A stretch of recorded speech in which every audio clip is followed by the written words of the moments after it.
How are you doing? Hi. My hair is a hot mess. It's so humid here in Texas right now. How's everyone doing? Everyone's doing good. Hello.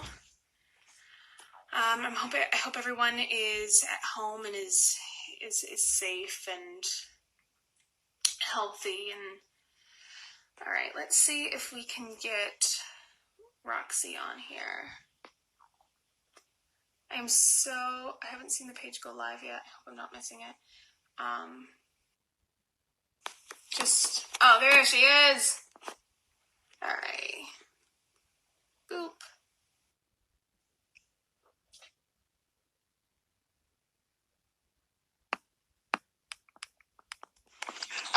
Shit, wait a minute. Nicole! I'm good, how are you? I'm doing so well. I have to say, I love your background. Listen, I am on set. This is the set in my home of my bingos that I do every Wednesday at 5. It's the only thing I can do to keep myself sane during these crazy times. Listen, you got to take care of you. You got to do something. So this is what I do. Yes. So how can people join the bingo? So I do bingo. You can literally just go on my Instagram page, Foxy Roxy Wood. And, obviously I'm sitting right here now. But yeah, I'm there every Wednesday, 5 p.m. Pacific time. We do bingo. It's like 5 games. It's me just talking trash, calling balls. It's just fun. You can win Amazon gift cards and crap like that. It's just fun. So yeah, it's fun. Yes, absolutely. You look so cute and so natural. I've got a full face on for this interview. Thank you so much. Well, I went for a walk, and it's like 1,005 degrees outside here in Texas. And I was about to say, where are you? So yeah, Texas. Yeah, so I was like, oh, I'm gonna go out, and I'm just gonna get a quick thing of fresh air, and then come back and have this discussion. And I came back red, and my hair was frizzy, and I was like, I can't. I have literally, it was, I don't know how hot it was yesterday, but I think it was 90 something, because it was I did my show here and I was full drag and was sweating, just going through it. But yeah, it's been hot. I've literally just stayed in the house, unless I absolutely have to go out, with everything that's going on too, not just the protests, which are great, but then also, coronavirus, that's still happening. It's still happening. So it's there's nowhere you can go to just be safe other than your own damn home. Absolutely. And people may not know this, but yesterday was your birthday. It was my birthday! Big, beautiful duets! Birthday. Yes. Thank you so much. Thank you. I'm so happy that you are here, and I'm so happy that we are able to have this conversation and talk about this right now. Because I think with everything going on, I think that, you see how I pivoted there? So good. Great, because you know what you're doing. This ain't your first rodeo. You're a regular talk show host. I mean. I think Wendy or something. Wow. Somebody's got to take the space. She's off right now. So I think that with everything going on right now, we've been having a lot of really great conversations. And I think a lot of people are starting to get a really harsh wake-up call to what people have been dealing with really for their whole lives. And I think that is a good opportunity right now, while the focus is on it, to look at oppression as an intersectional issue. I agree. Yeah. So I guess starting off, before we get into the Q&A, you and I, two just trans women destroying Hollywood together. Right? Living the dream. Spreading the gay disease, putting it into homes across the nation. Scaring the children. Scaring everything. I'll clutch your non-existent pearls. I went to Dillard's, bought pearls, came back, clutched them. Right. So we are two trans women in Hollywood, but we have had very, very different experiences.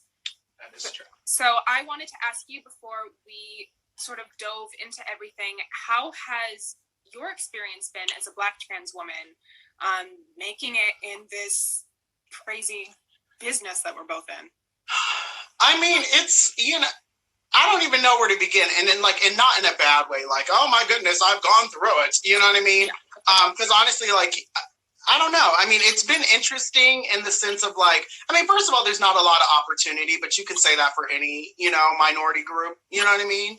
There's still, that fight is still going on. So, I mean, of course, being trans on top of, being black and being whatever, it's even more difficult just because, again, the resources and just the availability of things to do aren't there. Yeah. Now, I mean, I will say this, though, because I've actually, I've gone out for roles that weren't necessarily trans, and I've booked roles. Like I played, I played a female basketball player. Yes, she did.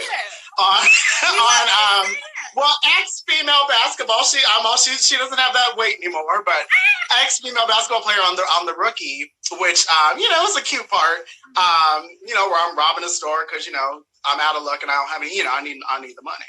But yeah, I mean, like, and that wasn't necessarily. I mean, obviously it wasn't a trans role, but I booked it. And I don't know, like I said, it's I think the biggest issue is, again, because there's not that much available. You know what I mean? Absolutely. That's what just makes it tough, because you do see the same. And I mean, again, this goes for any group, because I mean, you see the same girls, the same guys, the same everything in the room. And you're just like, hey, all right, Jenny. And we're back at it. Every time you're like, oh, hey, girl, I know it's either me or you. I got you, Absolutely. Yeah. So, I think that what about with you? Yeah. I mean, I've been very fortunate. But I've noticed the same thing. It's just the roles aren't there, and it's getting better. Yeah. And more we are seeing roles for trans people. But this business is already so competitive, and it's already hard enough to book any role, and then trying to get a role where there's only one or two for your group, it is difficult. And I think that not just in Hollywood, but I think there is a lack of access for opportunity in every field for everyday life for trans people, and the issues of gender and race combined only make that more difficult. Absolutely. Yeah, it's true. And I mean, I can't, like I said, I can't, don't cry for me, Argentina, because I've booked a lot of stuff too, and I've done a lot of stuff. So I can't complain. Even like the Supergirl role, I remember that's another thing too. Like, it's so funny because it will be like one part, and then they send out a casting call. It's like, if you have ever whatsoever in your life, ever, identified as, looked in the mirror, put on. Yes, because I have put, and that's one thing I will say that I do wish that like we could kind of clean up. Well, the industry could kind of clean up, because I mean, I will say this: I've been to roles where it's not. I don't know if they want to be so inclusive or what the deal is, but they know exactly specifically what they're looking for. Be it somebody tall, skinny, black, white, this, that, trans, whatever. And, specifically dealing with trans, but all these other levels of it. And yet, everybody and their mama is called into the room. And I know there's been a couple times, and, and I have a couple shows under my belt. She's not new, she's 37 years old and counting. She's been booked and busy and has her own show. But anyway, outside of that, it's crazy because, like I said, I've been in rooms where, and these are like big parts, but they have like, and not to say it, but to say it, but they've got, girls that are, and this is supposed to be a trans part, but they've got girls first time in drags at a ball, like literally, no one who identifies as trans, but put a wig on their head and, up and down, a good first time home. Yes. And I'm just like, if I had known that, so what are you looking for? So I'm not wasting my time. No tea, no shade, all tea, all shade. It's like, what are you looking for? Because if you're looking for something that, wig pull and, I got you, caught you, then I'm not that, So it's like, I wish that, without seeming like they're discriminating, but I wish that like the industry would just be a little bit more, if you want a black girl, then say, I want a black girl. You save me time either, but you save other people time. You know what I mean? Like, just be more specific and, and just not do these open calls, because it feels like a cattle call. And literally every part I've been on, major part, first thing I really did, like, kind of noteworthy, I had a small part on Transparent. And again, it was for Alexandra Billings' role, the role that she got. huge casting call for like everybody who's ever in their life, you know what I mean, acted and identified as, or thought they might be, or shoulda, coulda, woulda. And, you know, she ended up getting the part. But one thing they did, which was so amazing, was they took all these other actresses and actors and basically put them in, you know, like they gave me like 4 lines in this episode and 2 lines in that episode. So that was really nice because they gave everybody a start. But even with like your part, Miss Girl, I remember going in for that. And I will say this, I literally bombed that audition. And I told them, I was like, I'm used to doing big, lively characters. I host, you know, Drag Queen Bingo in West Hollywood. And I'm used to just being, you know. And yes, and I'm sitting there stumbling over all those big words and shenanigans. And, you know, but they liked me so much that they were just like, you know, like 2 months after you got the role, they were like, we want to just bring you back in and create a roommate situation where she's kind of fun, she's kind of sassy, and just, you know, you have a few lines here and there. And I was like, damn, give it to me. Are you kidding? Yes. I was like, are you kidding? I will pop up and get a check and be cute. Yes, I will. And rightfully so. I mean, can we do an episode where Yvette takes over as Dreamer? You know what? I mean, you know, we'll see what all happens. But I mean, I think obviously because, I mean, they did replay it more than once. I think, you know, the episode we did, the last one we did, you know, obviously people liked it, hopefully. Yeah, and I hope that, you know, obviously more comes of that. But I would love to even just like, you know, not to, you know, perpetuate or, you know, have this stereotype, but I mean, I would even love to be something evil. You know, like maybe even after the situation that we just had, you know, like I go, as you're protecting, honey, I'm like, I'm about to kill somebody. I am not, you know. Listen, it's the times they were changing. The drama. Oh, troubling. You know, and maybe we have a fight off, or maybe we have like a something. I don't know. You know, just all these ideas we have, just give us a spinoff. How about that? Listen. I mean, can we just please? Let's do it. Listen, okay, you have plenty of time on your station, on your network. Give it to us. We need it. The world needs it. Okay, so let's. I guess we've rambled. Let's answer questions from you guys. So in the comments, drop your questions. We will get into them. First one I see is what we'll talk about. I love y'all. Oh, thank you. They love us, Nicole. They love us. Oh my God, you love me. You really love me. Yeah. That's so nice. All right. What does your shirt say? It says, "I put the T in LGBT." Ooh. I love it. That's beautiful. And the tea is piping hot. The tea, darling. The tea. You got that hot tea. How was filming the episode about trans violence? I had a wonderful time getting to do that episode and getting to delve into those emotions and those stories. Because I think so often as trans folks, we hear about the trauma in our community, and we hear about our brothers and sisters and siblings who are attacked, and no one really talks about it. And it's really only discussed in our own circles, and it's kind of just discussed amongst ourselves.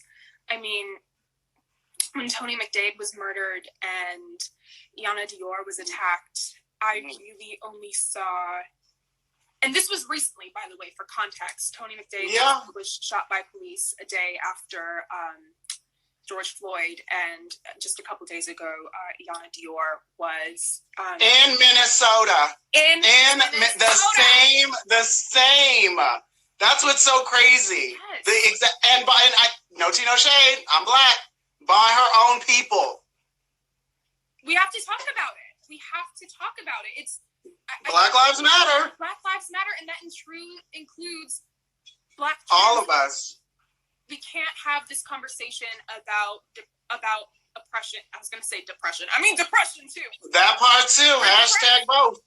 We can't have this conversation about oppression, I think, without looking at it through an intersectional lens. Yeah. It's true. Yeah. So Mm. what about you? How did you feel during this episode? I was just happy that we were actually able to have this conversation on such a wide scale. Well, I mean, congrats to you, and thank you to you for being so behind it and helping to get it going and creating and adding and all this stuff, and even reaching out to me, because I'm just like, shoot, I'm just a hot hand. Just, tell me what to do and I'll do it. But you were very much like, girl, if you have any, let me know. And I mean, I thought it was great. I was just so, like I said, so thankful. I'm also work again, but also, just to, like, right. It's like, oh my gosh, I'm going back to, Canada, Vancouver, where it's cold. And, but no, I mean, honestly, like I said, I loved it because, I mean, first of all, it was so real, you know what I mean? And it just, I've never really seen anything that in depth with dealing with trans issues like that on a national, like the CW and Supergirl, you know what I mean? Like crossing all these worlds and but like it was so real. And like I said, the way it was written was great. I'm glad I didn't die. Because listen, in the horror movies, the black girl always dies, black guy always dies first. And not only that, I know it's a CW, but still. And then, and then being trans too, you know what I mean? It wouldn't have been nice to be written off the show so fast. Yeah. So, yeah, but no, I mean, it was an amazing experience. And, and even shooting and everything was great, and doing the show was great, but honestly, more than anything, because we did have a lot of downtime up there, you know what I mean? Because we were up there for you were up there the whole time, but I was up there for a good week or so to shoot the one episode. And just like, honestly, like really being able to sit down with you, because we did 2 other episodes together, but they were really quick. Well, my parts were really quick. So being able to like, spend the time that we got to spend together and talk and, and just go to the store and, you know what I mean? And just live and be real and just, to me was like amazing. It was great. Yeah, I was just happy to have like, for as long as we got to do that episode together, I was happy to have like another trans person. Yeah, absolutely. In the environment, because there's not a lot of trans people on television right now, and so I never really get to see any other trans folks. So it was nice to be able to do this episode with you and to be able to talk about it. And I was so happy that everyone was so on board. And we keep talking about how important it is for people with privilege to recognize that and to listen. Right. And I think everyone was just so good about listening to us and taking our input and recognizing that, this is our community's experience, and they recognized that wasn't their own, and they were really good at talking to us about it. And I was so happy to get to do that. And now I'm really hoping that Roxy goes, that you get to go dark. Okay. I'm kind of like, as we've been talking, I've been like turning the wheels in my head, and I'm like, oh my God, that should be a villain. I would love to just do a little something. I mean, I think it would be amazing. The bad girls always have more fun. So listen, I hope I get to go dark as Nia sometime. I could be listen. I mean, you were basically there. You know what I mean? I mean, Supergirl had to she had to kind of pull you back a little bit, but I thought like I was ready. I was like, girl, I'll be your sidekick. Yeah, I am here. Listen, season 6, Nia and Yvette just go off the deep end. Listen, yes, and just tear shit up. Sorry, tear stuff up. I'm at home. I'm sorry. I'm very comfortable. Absolutely. Oh my God, it could be called Night Terror. Right. There's a ring to it. Let's see, what else? Somebody wrote like a paragraph a minute ago. I don't know. Let's see if we can find it. Yeah, I don't know. There's a lot of people. Oh, there's a lot of love being given. Thank you for the love, everybody. Oh my gosh. Okay, actually, here's a really, really good question. Being a trans Latina woman, it is so scary being afraid that if you don't pass, you can get attacked and hurt. What are your thoughts? I think that is an excellent point to make. I think that we do not recognize in the trans community nearly enough the privilege that exists with this concept of passing. Yeah. It's okay. You go ahead.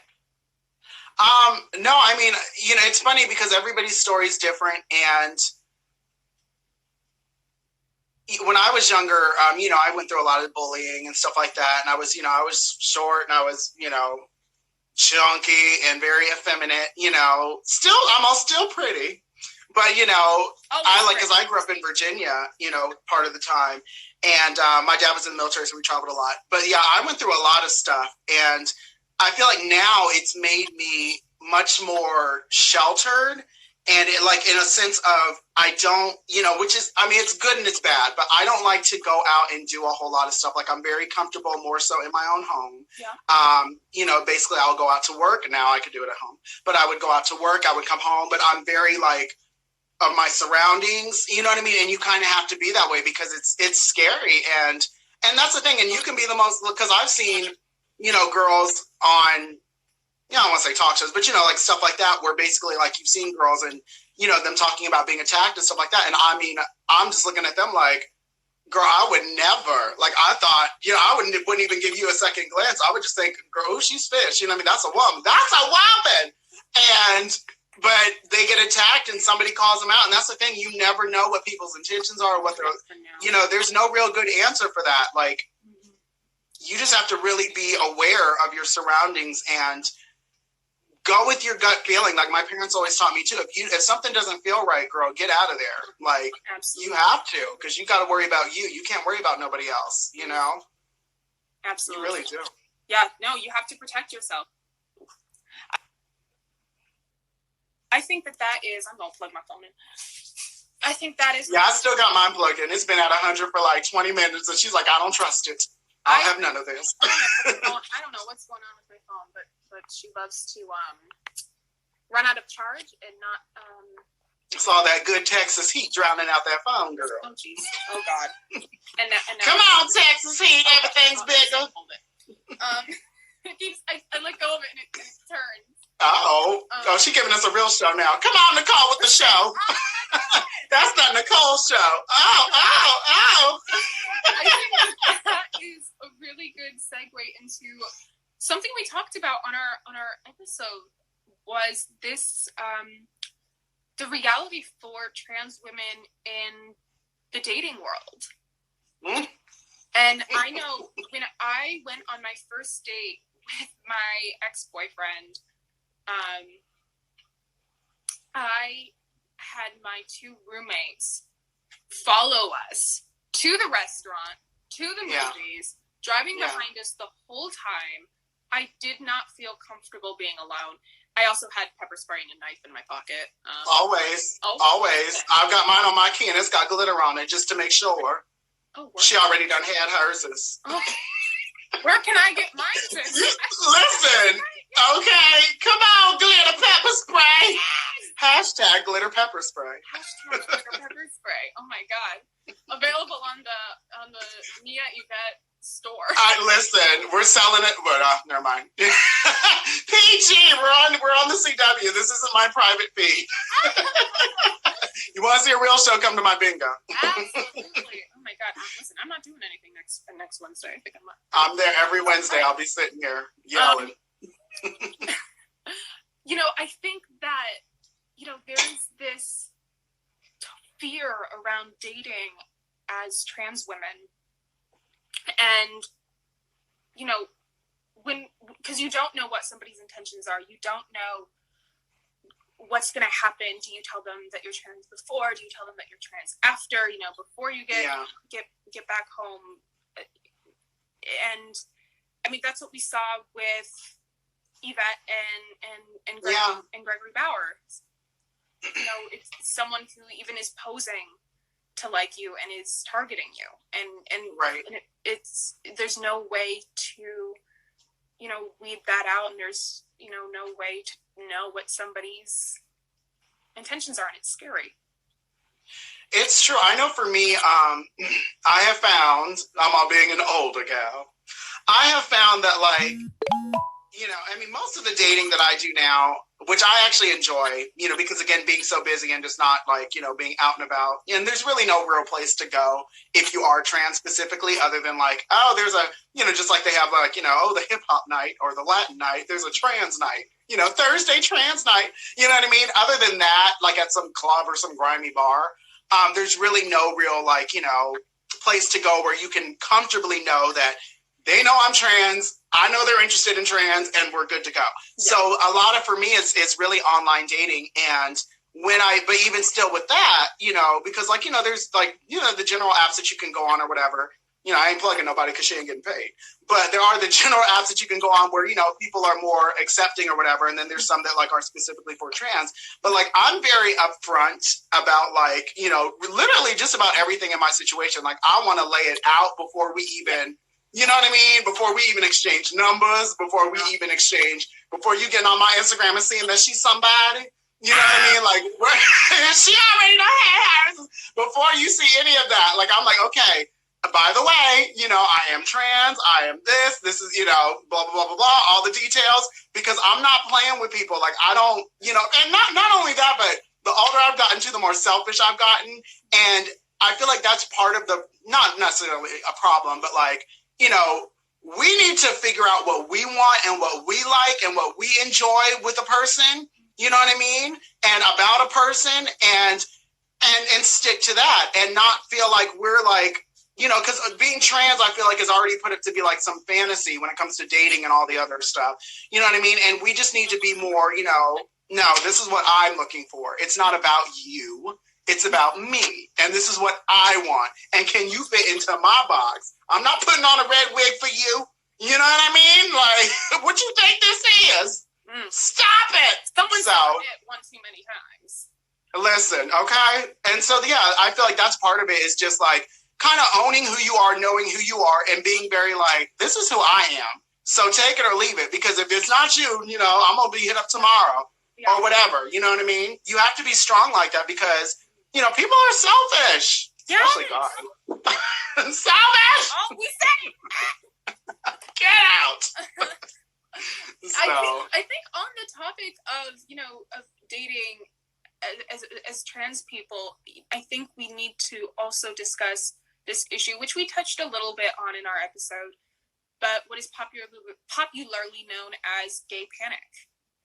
Oh my gosh. You know what's funny is I had heard the term before, but it wasn't until, you know, you mentioned it to me that I'm like, let me investigate this. And I did, and I was like, oh. I was like, okay, so there's a defense for everything now. It's like, really?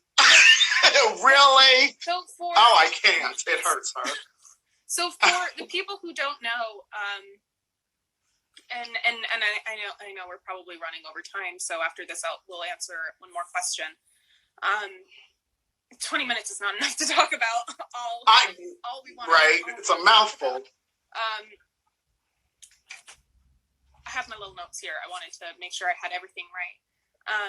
So for those of you who aren't familiar, gay panic comes from this idea of gay panic disorder, which way back in the day was pretty much a temporary state of panic and psychosis that people claim to have if they found out that someone was trans or gay or somewhere on the queer spectrum, and had this like panic moment where they're like, but I'm not gay, and that's something that we see a lot of the time with trans women, and that's something that we saw motivate Gregory Bowers in our episode. You know, he was kind of like, oh yeah, you know, I saw Dreamer on TV and thought she was like this like hot new thing, and then you told us you were trans and you're lying to people. Right. And he had this moment of having to prove something, having to prove that, you know, he's not gay, which is something that surprisingly is still legal in 40 states. There are 10 states as of 2019. This could have very well been updated. As of 2019, 10 states have completely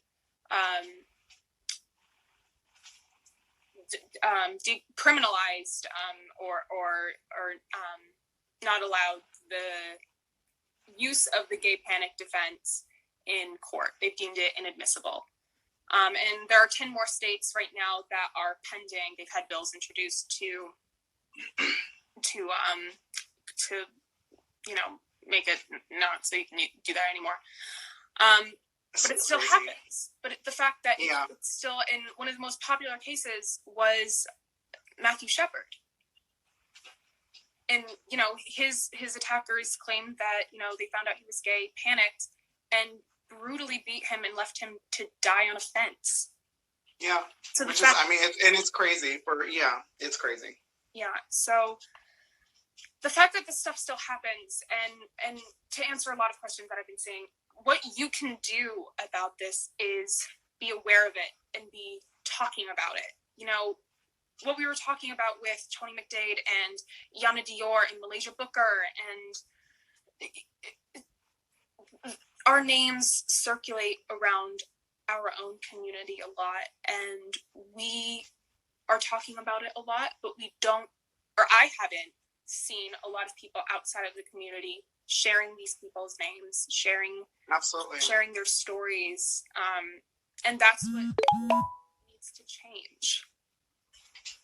Well, we definitely need to be included, like we all do, whatever your race is, that was another thing too. Like, I've seen a lot of posts for Black Lives Matter, and, I haven't seen very many that do include trans people or, our gay brothers and sisters, lesbians, that have been killed or harmed or anything, with all the list of people that have happened, their lives have been taken. And it's sad because I'm like, okay, so, it's really like a double-edged sword because, there's part of me that, wants to, and I know other trans people that want to go out there and protest and do stuff and feel like they're part of the movement. But at the same time, then you see what just happened to, Iana, and it's just like, okay, so am I allowed to be a part of this movement? Because, am I going to get myself to get, come on. It's crazy. It's crazy. It's like we're apart, but we're not, Absolutely. It's a lot.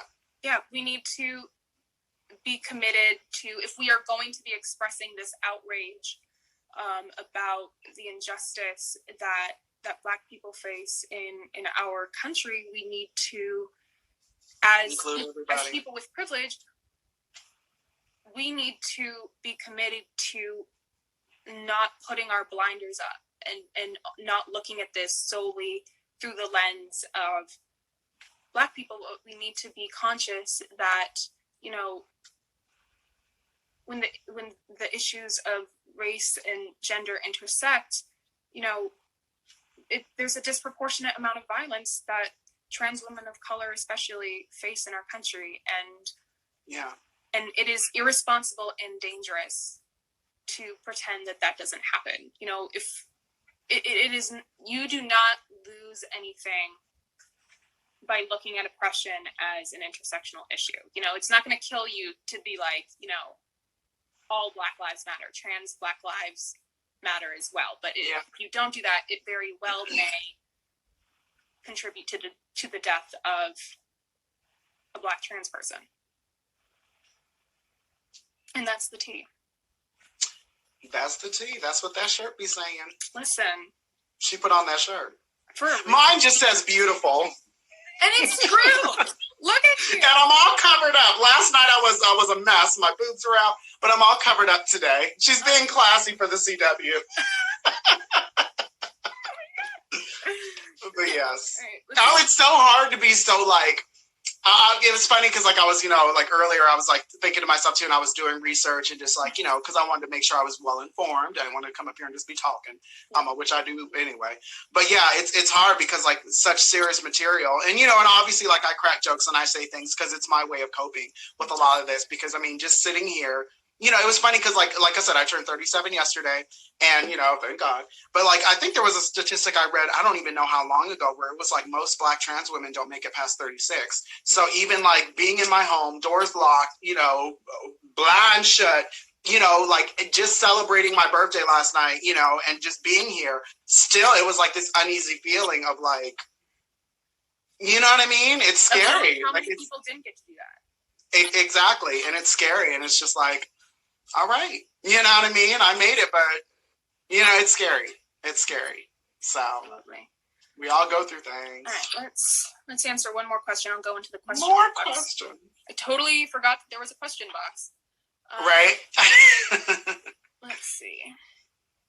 Oh, this is a really good question to end on. Okay. With everything going on, can LGBTQ people still celebrate Pride?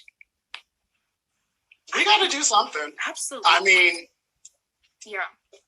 You got to do something. You got to find, again, you got to find your own happiness. And, you know, take it away, Nicole.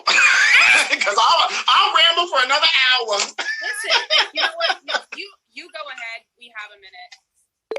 I think, honestly, yeah. I think that, you know, you have to celebrate the things that bring you joy, and you have to celebrate being you. And, I mean, it's hard enough, you know, living day to day. Like I said, I mean, you know, and not just because of, you know, just because I'm a recluse and I am a homebody, but also like with, you know, with coronavirus happening and, you know, with coronavirus, come on, Cardi.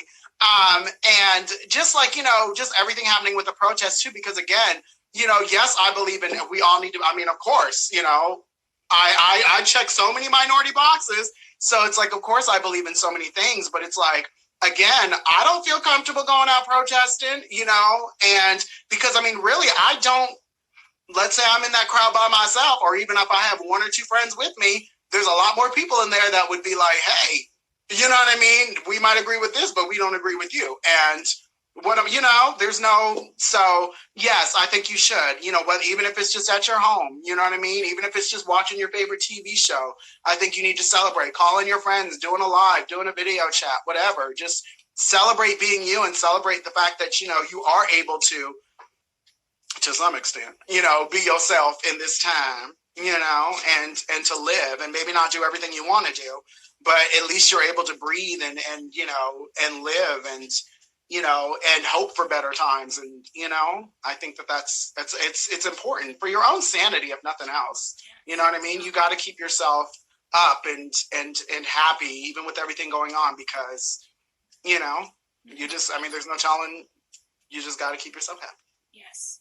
Yes. I think, you know, it is our responsibility, I think, as queer people to celebrate our identities and celebrate, you know, every year that we are still alive and every year that we make it. And I think with everything going on and, you know, with the constant attacks on the community from the administration, you know, I think it is responsible, or it would be irresponsible for us to not celebrate our amazing community and the strides that we have made in the past year. And I think that, you know, Pride is about celebrating our community. I think there's so much that happens throughout the year that can bog us down, and there's so much trauma that queer people experience. And, you know, it feels like, you know, you can't open social media without hearing about another queer sibling who's been brutalized or murdered. And it's so easy to get weighed down in all that. And I think Pride Month is really special for us to recognize all of that, but also celebrate it and celebrate being a part of this community and being a part of our this culture and recognizing our history. And I think now we have a really, really great opportunity to uplift, you know, the Black members of our queer community and make this,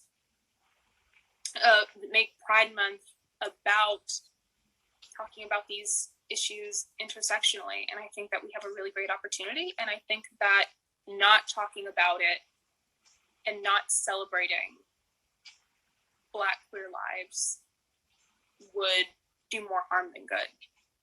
Right. I agree. Okay, with a snap. And that's on period. Period. That's an exclamation point.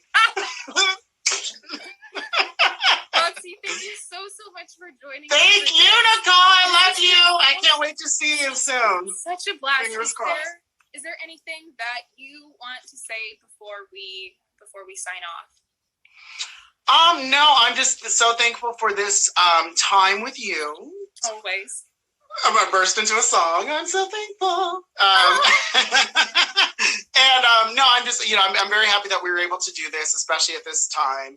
And I know this was a very serious topic, but hopefully, we were able to, entertain and bring joy to people too. Because I mean, that's for me, that's what it's about. You got to make sure that you do have your moments of, because I watch the news every day, and sometimes like literally hours will go by, and I'm just like, girl, I'm watching Golden Girls tonight because they always make me happy. Oh, so I'm like, girl, like you have to change the channel. You have subscription for what? Yes, like you can't. It can't be all this like, because like again, you get to this point where I'm like, I don't want to leave the house. Like, nope.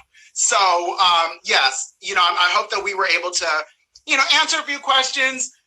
Show us our community in a very positive light. If not, oh, whatever. Everybody's different. And and I just hope that we were able to bring joy and brighten up somebody's day, because that's really what it's about. Make people feel good and make people know that everything's going to be okay. Another show I did. Absolutely. I love you, Nicole! I love you too. I miss you. I'm so sad that I'm hunkered down here in Texas, and that I was about to say, yeah, because so excited to spend my summer in LA, and we were going to do bingo together, and it was going to be great. I know. Well, I'm doing it. Well, now we still can. Bingo every Wednesday, everybody. Roxy'sGotBalls.com. Oh my God. Or just go to my Instagram page. And like I said, and I post every week. We have one coming up next week. Next week, we're actually celebrating Pride, because for LA, I'm in Los Angeles. Lovely. It would be Pride week for us. So we're doing a special Pride where I'm going to be all in rainbows. And you already see the fun scenery. Oh, you can't see that shit. Sorry. Okay, look at all this fabulousness. Look at I did this. I am my own crew. Roxy'sGotBalls.com. I am my own crew. Lovely gal. You got to have your fun. You got to enjoy yourself. We'd love to see it. All right. I love you. I love you too. Thank you guys so much for joining us. Remember, the most important thing to do right now is to be aware, be involved with these conversations. Be safe above all else. Listen, and make sure that, as we are being rightfully outraged and we are having these conversations and these arguments, make sure that we are fighting for all Black lives, including Black trans lives, Black queer lives. Black lives matter.